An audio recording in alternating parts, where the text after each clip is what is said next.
Hello बच्चों। आज मैं आप लोगों को क्लास 8 की जो आपके पास मैथ्स की एनसीईआरटी की बुक है ना, उसमें हमने अपना chapter number 1 fractions guys start कर रखा है। आज की क्लास में हम लोग फिगर इट आउट के क्वेश्चन, हमारे पास पेज नंबर 19 एंड 20 पर है। टोटल आपके पास देखे जाए तो यहाँ पर 9 क्वेश्चन।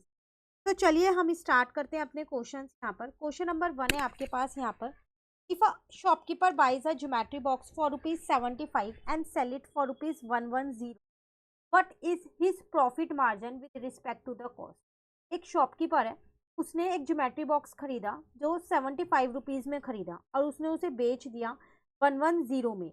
अब बताओ प्रॉफिट मार्जिन उसका कितना हुआ। मतलब आपको यहाँ पर प्रॉफिट निकालना है लेकिन परसेंटेज में निकालना है। ठीक है, तो मुझे यहाँ पर सारी चीजें पता है। सबसे पहली बात, मुझे यहाँ पर कॉस्ट प्राइस पता है, जिसको मैं शॉर्ट फॉर्म में सीपी भी लिख सकती हूँ। जितने में मैंने खरीदा उसको बोलते हैं कॉस्ट प्राइस। सेलिंग प्राइस मतलब मैंने जितने में उसको बेचा, जिसको हम एसपी भी बोलते हैं। तो मैंने बेचा है 110 में। तो सबसे पहली बात, मैंने यहाँ पर अपना प्रॉफिट निकाल लिया जो कि रुपीज में निकाला। तो वो कितना आ गया, फॉर्मूला था सेलिंग प्राइस माइनस का कॉस्ट प्राइस। फॉर्मुलेस मैंने जब टॉपिक कराया था तो आपको बोला था कि इन फॉर्मुलेस को अच्छे से याद कर लो, क्वेश्चंस में इन्हें अप्लाई करना है। तो देख लो आप, इस तरीके से उन्हें अप्लाई करना है। ठीक है, जब मैंने इसे सब्ट्रैक्ट किया तो मेरा प्रॉफिट आ गया यहाँ पर 35 रुपीज। नाउ अगर मैं इसको परसेंटेज में कन्वर्ट करती हूँ तो कैसे कन्वर्ट करूंगी। जो मेरा प्रॉफिट है वो डिवाइडेड बाय, यहाँ कॉस्ट प्राइस लिखते हैं हमेशा और परसेंटेज में निकालना है इसलिए इंटू 100। तो फाइनली जब मैं इसे 3500 को 75 से डिवाइड करूंगी तो मेरा प्रॉफिट आ जाएगा 46.67% approximate. Clear. Now the question number 2 is I am a carpenter and I make chair. मैं एक कारपेंटर हूँ और मैं चेयर को बनाता हूँ। The cost of material for the chair is ₹475। जो मटेरियल है ना चेयर की, तो उसकी जो कॉस्ट है वो है 475। And I want to have a profit margin of 50%। पर मेरे को जब भी मैं इसे बेचूं चेयर को, तो मेरे को 50% का प्रॉफिट मार्जिन चाहिए। तो at what price should I sell. तो बताओ मुझे कितने में बेचना चाहिए कि मेरे को प्रॉफिट 50% का हो जाए और मेरा जो कॉस्ट प्राइस है वो 475 है। आप कैसे निकालोगे इसको। तो देखो, कॉस्ट प्राइस आपको यहाँ पर पता है कि आपके पास 475 है। प्रॉफिट आपको पता है कि आपको 50% चाहिए, परसेंटेज में पता है। आप क्या करो, पहले प्रॉफिट को रुपीज में निकाल लो। आपको पता है जो प्रॉफिट है वो हमेशा कॉस्ट प्राइस पे कैलकुलेट होता है, तो इसी का तो 50% होगा। तो इसका मतलब 475 का मैंने यहाँ पर 50% निकाल दिया। नाउ इस जीरो से ये जीरो कट हो गई, इस 5 से इसको कट किया, तो फाइनली मेरे पास क्या बचा, 475 अपॉन में 2 बचा। जब मैं इसको यहाँ पर डिवाइड करूंगी 2 से, तो 2 2 जा 4 हो जाएगा, 2 3 जा मेरे पास 6 हो गया और 2 7 जा 14 हो गया। ठीक है, अभी मैं यहाँ पर पॉइंट लगा के एक जीरो ले सकती हूँ और 2 5 जा 10 हो गया। तो मेरा जो प्रॉफिट है रुपीज में आ गया 237.5। ये मेरा प्रॉफिट आ गया। अब मुझे सेलिंग प्राइस निकालना है। तो प्रॉफिट का एक सिंपल सा फॉर्मूला होता है मेरे पास रुपीज वाले का, selling price minus cost price. Profit मैंने अभी कैलकुलेट किया है, सेलिंग प्राइस नहीं पता, कॉस्ट प्राइस मुझे 475 क्वेश्चन में दे रखा था। अब अगर मुझे एसपी निकालना है, इसको इधर ले आते हैं, ये प्लस का हो जाएगा। तो फाइनली यहाँ से मेरा सेलिंग प्राइस आ गया उस चेयर का, और वो कितना आया मेरे पास 712.50। क्लियर। तो at what price should I sell, तो आपको कितने में बेचना है, 712.50। क्लियर है क्वेश्चन नंबर 2। चलिए आते हैं क्वेश्चन नंबर 3 पे। The total sales of a company was 2.5 crore last year. एक कंपनी है, उसकी टोटल सेल थी लास्ट ईयर में 2.5 crore. They had a healthy profit margin, और उनका प्रॉफिट मार्जिन भी अच्छा था, 25% था। What was the total expenditure of the company last year. तो बताओ कंपनी का लास्ट ईयर टोटल एक्सपेंडिचर कितना होगा। सबसे पहली बात, उसकी रेवेन्यू कितनी, रेवेन्यू मतलब होता है जितना आपने कमाया, जो आपको पैसे मिले। ठीक है, तो वो 2.5 करोड़ है। तो आपके पास रेवेन्यू कितनी है, 2.5 करोड़ है, जिसमें प्रॉफिट मार्जिन भी आपको बहुत अच्छा मिल रहा है, 25%। ठीक है। अब आपको यहाँ पर खर्चा निकालना है, तो सबसे पहली बात 2.5 करोड़ ये रुपी में और प्रॉफिट परसेंटेज में, हम इसको रुपीज में कन्वर्ट कर लेते हैं। तो अगर मैं इस प्रॉफिट को रुपीज में निकालना चाहूँ तो मैं कैसे निकालूंगी इसको रुपीज में? तो 2.5 करोड़ का मैं क्या करूंगी, यहाँ पर 25% निकाल दूंगी।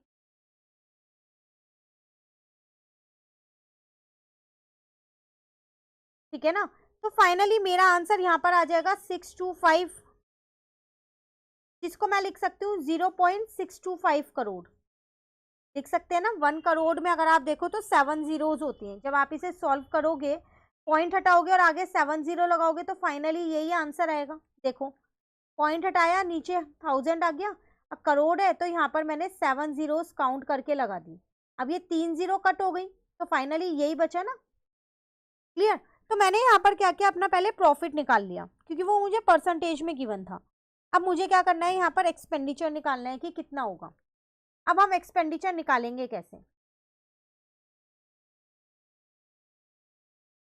तो 2.5 करोड़ था मेरे पास, ये माइनस कर देती हूँ इसमें जो मेरा प्रॉफिट मार्जिन है, बाकी का बचा मेरा एक्सपेंडिचर ही होगा फिर।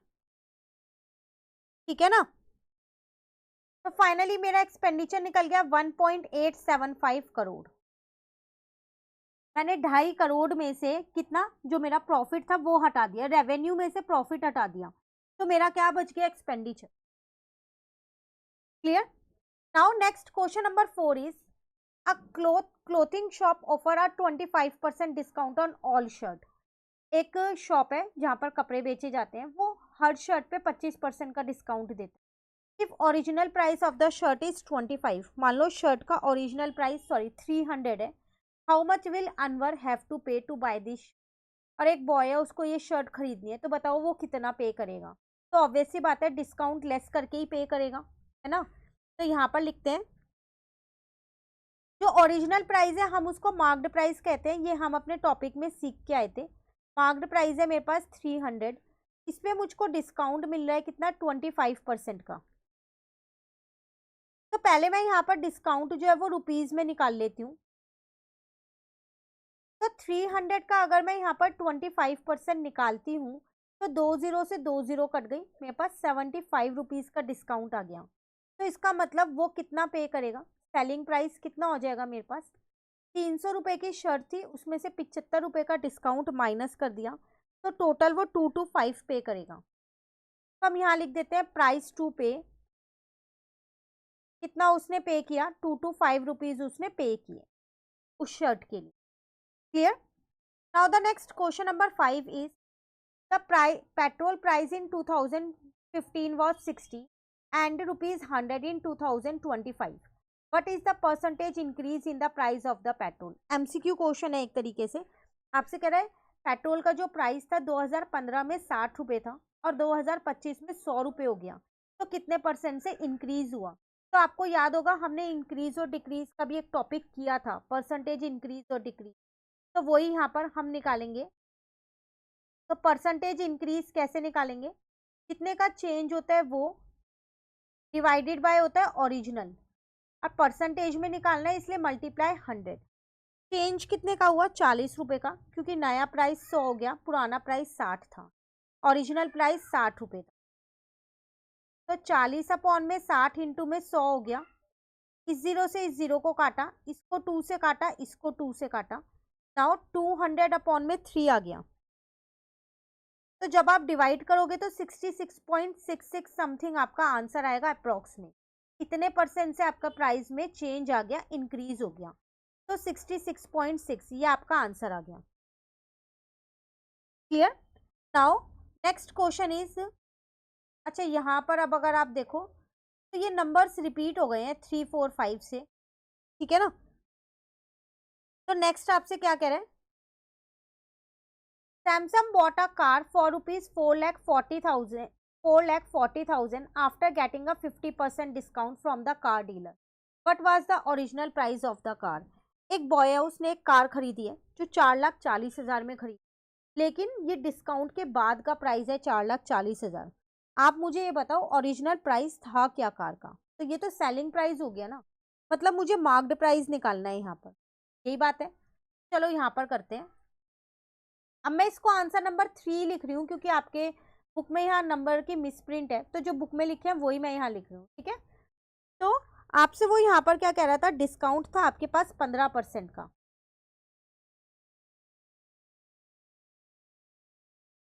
सेलिंग प्राइस आपको दे रखा है, उसने कितने में खरीदी, 4,40,000 में खरीदी। अब मुझे ओरिजिनल प्राइस निकालना है, तो मैंने लेट कर लिया, लेट जो मेरा ओरिजिनल प्राइस है वो कितना है, मैंने एक्स मान लिया। देखो अगर क्वेश्चन के अकॉर्डिंग मैं यहाँ पर देखूं तो आपने एक्स में क्या किया होगा, ये डिस्काउंट जो ओरिजिनल प्राइस था उसमें से इस डिस्काउंट को माइनस किया होगा। ओरिजिनल प्राइस एक्स था, उसका 15% आपने माइनस कर दिया होगा, जैसे भी हम ऊपर क्वेश्चन करके आए शर्ट वाला। तो टोटल आपने 4,40,000 पे कर दिया, ठीक है। नाउ एक्स माइनस का 15x अपॉन में 100 हो गया ये, ठीक है ना। ओरिजिनल प्राइस में से डिस्काउंट माइनस कर दोगे तब आपका सेलिंग प्राइस आ रहा है। तो यहाँ पर मैंने डिनोमिनेटर सेम किया, तो 100x माइनस का 15x हो गया, डिवाइडेड बाय 100 ऐसी है, यहाँ पर 4,40,000 आ गया। अब 100 में से 15 जाएंगे तो 85 बचेगा, ये वाला 100 जो है वो मैं दूसरी साइड पे ले गई, क्लियर। अब इस 85 को भी मैं दूसरी साइड पे ले गई, तो ये मेरे पास डिवाइड का हो गया, क्लियर है यहाँ तक।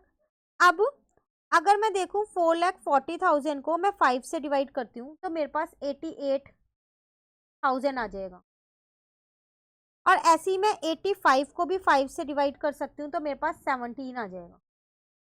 तो यहाँ पर आ गया 88,000 इंटू में 100 डिवाइडेड बाय 17। अब अगर मैं इसको सॉल्व करती हूँ 88,000 इंटू में मैं 100 कर लेती हूँ पहले, और उसके बाद सीधा उसको 17 से डिवाइड कर देती हूँ, तो मेरा आंसर आ जाएगा यहाँ पर x की वैल्यू 517647.05। तो ये उसका ओरिजिनल प्राइस था कार का, 5 lakh something original price of car.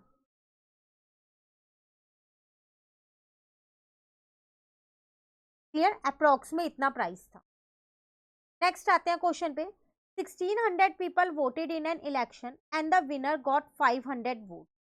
What percentage of total vote did the winner get? Can you guess the minimum number of candidate who stood for the election? दो चीजें हैं यहाँ पर, अगर आप देखो तो आपसे क्या कह रहा है, आपसे कह रहा है 1600 पीपल जो थे उन्होंने वोट किया था इलेक्शन के अंदर, ठीक है। जिसमें से जो जीता है ना उसको 500 वोट मिले, तो कितना परसेंट है, मतलब वो what percent of the total vote, total vote का कितना परसेंट वो जीता है। तो पहला पार्ट तो आप आसानी से निकाल सकते हो। सबसे पहली बात कैसे निकालोगे, यहाँ पर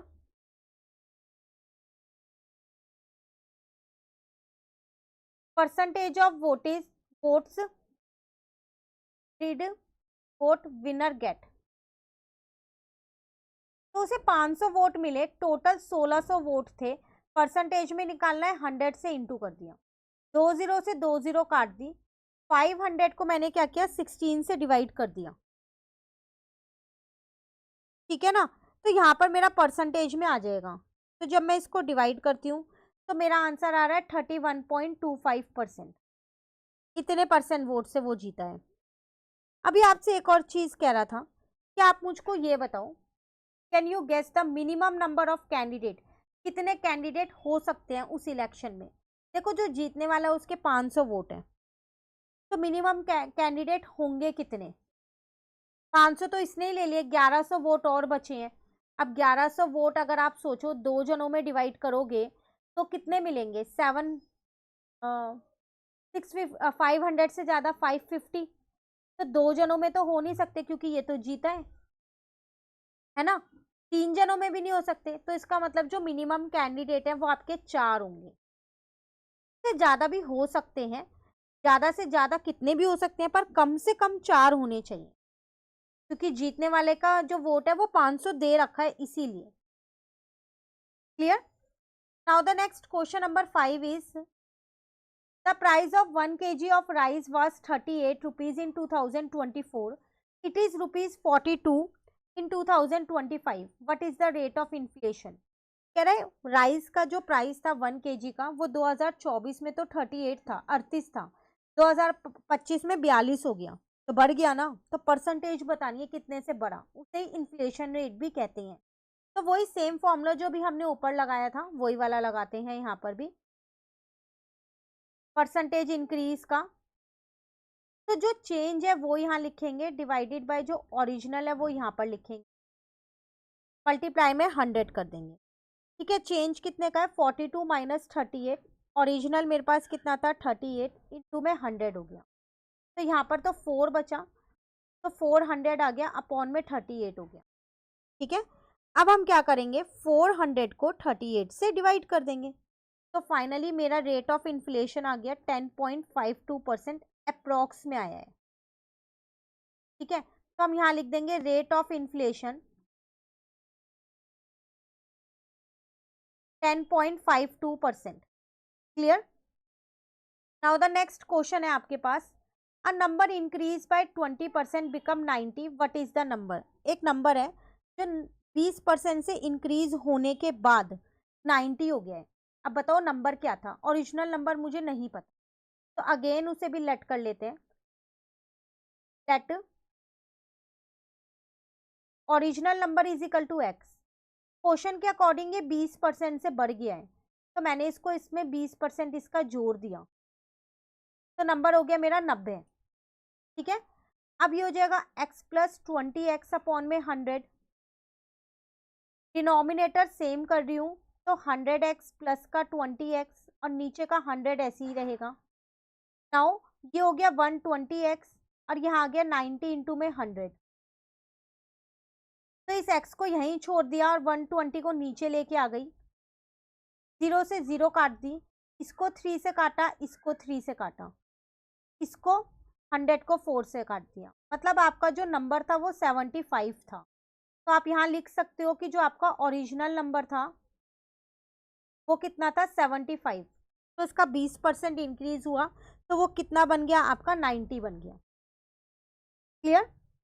now the next question is, a milkman sold 2 buffaloes for 80,000 each. On one of them he made a profit of 5% and on the other he made a loss of 10%. Find his overall profit or loss. एक milkman है, उसने अपनी 2 buffaloes बेची, दोनों buffalo जो sold किए वो 80-80 हजार में सोल्ड किए, एक पे उसे प्रॉफिट हुआ और एक पे उसे लॉस हुआ, तो बताओ उसे ओवरऑल प्रॉफिट हुआ या लॉस हुआ। तो आपको दोनों बफेलोज का सेलिंग प्राइस दे रखा है, आंसर नंबर है ये आपके पास 7।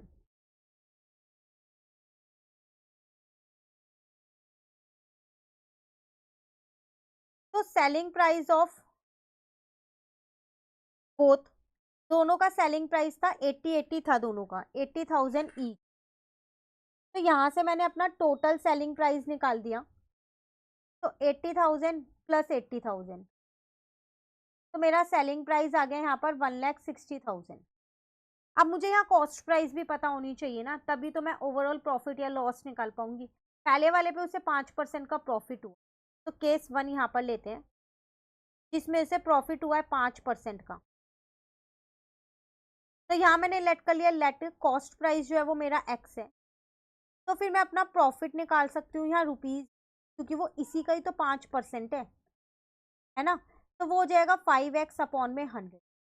अभी हम ऊपर के क्वेश्चन में एक फॉर्मूला करके आए हैं कि जो प्रॉफिट होता है वो क्या होता है, एसपी माइनस का सीपी होता है। प्रॉफिट है 5x अपॉन में 100, एसपी है 80,000, पहला केस है ये, सीपी मैंने एक्स मान। अब मैं इस एक्स को इधर लेके आ गई, प्लस का एक्स हो गया, ये 80,000 ऐसी है। यहाँ पर मैंने डिनोमिनेटर सेम किए, तो 5x प्लस 100x अपॉन में 100 आ गया, इज इक्वल्स टू में 80,000 आ गया, तो ये 105x हो गया, और इस 100 को मैं दूसरी साइड पे ले आई। ठीक है, तो यहाँ से मेरे पास x की वैल्यू निकल जाएगी 80,000 इंटू 100 डिवाइडेड बाय 105। तो जब आप इसे सॉल्व करोगे तो मैंने क्या किया, पहले 80,000 को 100 से इंटू किया और 105 से डिवाइड कर दिया, तो जो मेरा x आ रहा था वो 78,431.37 अप्रॉक्स में। ये मेरा कॉस्ट प्राइस आ गया सीपी फर्स्ट वाले केस। ठीक है, अभी आपको पता चलेगा मैं क्यों सीपी निकाल रही हूँ। नाउ केस 2 में कह रहा था कि उसको लॉस हो रहा है 10% अगर वो दूसरी वाली बेच। अगेन मैंने इसमें लेट किया, लेट सीपी जो है वो मेरे पास वाई है, सेलिंग प्राइस मुझे क्वेश्चन में गिवन है 80,000 है, जो ऑलरेडी गिवन। तो लॉस मैं इस सीपी का ही तो निकालूंगी रुपये से, है ना। तो मैंने वाई का 10% निकाल दिया, तो मेरा वाई अपॉन 10 आ गया। अब मेरे पास लॉस का भी फॉर्मूला होता है, ये हमने जब चैप्टर समझा था तब देखा था कि सीपी माइनस एसपी होता है। सीपी मेरे पास ये है, सॉरी लॉस ये है, सीपी वाई है, एसपी मुझे क्वेश्चन में गिवन है 80,000। नाउ मैं 80,000 को तो इस साइड ले आई और वाई अपॉन 10 को इस साइड ले आई। ठीक है, 80,000 यहाँ पर रह गया, ये बन गया मेरा डिनोमिनेटर, मैंने सेव कर दिया। तो ये हो गया 9y अपॉन में 10 और यहाँ पर आ गया मेरे पास 80,000। 10 को मैं ले गई दूसरी साइड पे और 9 को भी ले गई। क्लियर है यहाँ तक? सिर्फ मैं कैलकुलेशन कर रही हूँ यहाँ पर, स्टेट एक वो एक्सप्रेशन उसको सॉल्व कर। ठीक है, नाउ यहाँ से मैंने अपने y की वैल्यू निकाल ली। तो मैंने पहले 80,000 को क्या किया, 10 से इंटू किया, डिवाइडेड बाय 9 कर दिया। तो ये मेरे पास वैल्यू आ गई 88,888.88 अप्रोक्स में आई है। तो ये दूसरे वाले बफेलो का क्या आ गया, सीपी आ गया।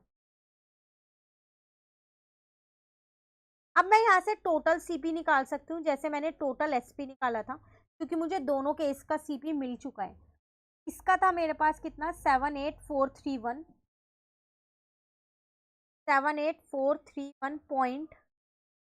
पॉइंट के बाद मैंने 2 डिजिट लिए क्योंकि दोनों में अप्रोक्स था इसी, और 88,888.88।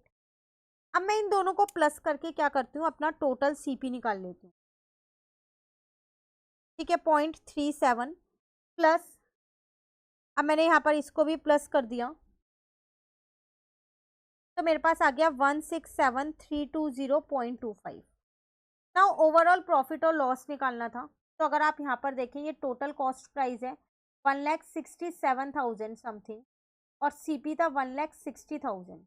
तो देख के क्या पता चल रहा है आपको, ओवरऑल उनको क्या हो रहा है, लॉस हो रहा है। तो ओवरऑल लॉस कैसे निकालेंगे हम यहाँ, total CP minus total SP करके। तो टोटल एसपी 1,60,000 है और टोटल सीपी मैंने अभी निकाला है 1,67,320.25। ठीक है, तो आप इन्हें जब सब्ट्रैक्ट करोगे तो फाइनली आपका आंसर आ जाएगा रुपीज का 7,320.25। क्लियर? ये था आपके क्वेश्चन नंबर 7, काफी इंपॉर्टेंट है और आर डी शर्मा का क्वेश्चन है ये, बिल्कुल अच्छे से कर लेना। Now question number 8 is the population of a elephant in a national park increase by 5% in the last decade. If the population of the elephant last decade is 5%, then the population now is, कह रहे जो elephant की population है national park में वो increase हो गई है 5% लास्ट डिकेड के अकॉर्डिंग, और लास्ट डिकेड की पॉपुलेशन थी P। तो बताओ अब की पॉपुलेशन कितनी हो, तो 5% से बढ़ गई, तो P में कितना, अब वो कितनी हो गई, एक तरीके से 105% हो गई है, 5% से बढ़ गई ना। तो 105% को मैं क्या लिख सकती हूँ, अपॉन में 100, तो 1.05 हो गया, यही है। तो इसका मतलब अब पॉपुलेशन इतनी है, तो आपका आंसर आ जाएगा ये वाला। Clear? Now the question number 9 and the last question is which of the following statement means the same as the demand for the cameras has fallen by 85% in last decade. कुछ statements दे रखे हैं, बताओ इनमें से किसका मतलब same है। जो यहाँ पर एक स्टेटमेंट लिखा, the demand for the cameras has been fallen by 80%, last decade के कंपैरिजन में कैमरा की जो डिमांड है वो 85% से कम हो गई। चलो देखते हैं, द डिमांड नाउ इज 85%। अब डिमांड 85% है, पहला तो हो ही नहीं सकता, अब नहीं है, 85% से कम हो गई है। द डिमांड अ डिकेड एगो वाज 85%। आ डिकेड एगो जो डिमांड थी वो 85% थी, नहीं 85% से कम हो गई है, तो अब जो डिमांड है वो 15% ही तो है, 85 से तो कम हो गई ना। The demand now is 15% of a demand a decade एगो, हाँ ये हो सकता है, ये सेम है, ठीक है। द डिमांड अ डिकेड एगो was 15% of the demand now, गलत कह रहा है।